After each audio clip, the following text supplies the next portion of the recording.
I'm PJ Del Rosario, the head of a guidance center at high school in Marikina and a mother of 3. If someone asked you about your deepest desire for your child, what would you say? Where would a lifestyle dedicated to God and marked by personal purity fall on that list? Most parents want their children to live in purity. They want them to avoid the pain and consequences that accompany poor decisions. They just don't know how to make that happen. They have plenty of questions, but answers are few. What stops parents from talking about purity? Sometimes it's difficult to discuss the topic of sexuality.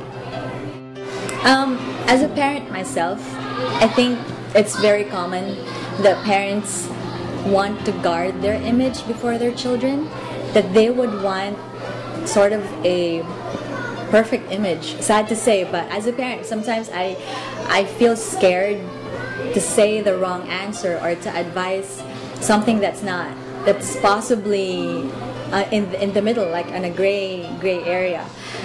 So I guess for some parents, including myself, sometimes I feel scared to talk about it because I don't know what questions are coming up after that.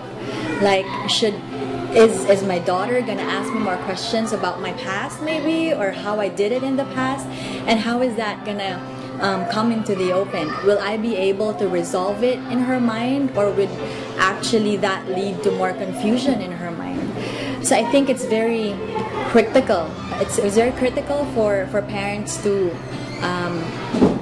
be ready to talk about this and to really ask God of the timing that they need to start talking about it as a family.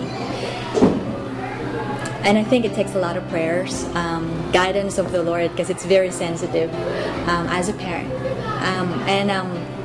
As a guidance counselor, I've been listening to some of my students' inquiries about sexuality and some about sex and the likes. As a teacher, as a guidance counselor, I try my best to be as transparent as I can in a way that's not very malicious. I ask the Lord for guidance for how to deal with this, but thank God that somehow I sort of address it in a way that I could be proud of. I can say that I've actually answered some of their questions quite maturely. They sometimes ask me deeper questions that just leads me to say, I'm gonna try to find out about this and get back to them. But then again, I think it takes a lot of preparation on the part of the parent or of a guidance counselor to be involved in conversations like that. True Love Waits is valuable to me as a parent and as a counselor because I believe in their program and their tools and resources that are very current, relevant, and they are very effective in connecting with the young people of today. I am PJ Del Rosario. True Love Waits is changing parents, and I am one.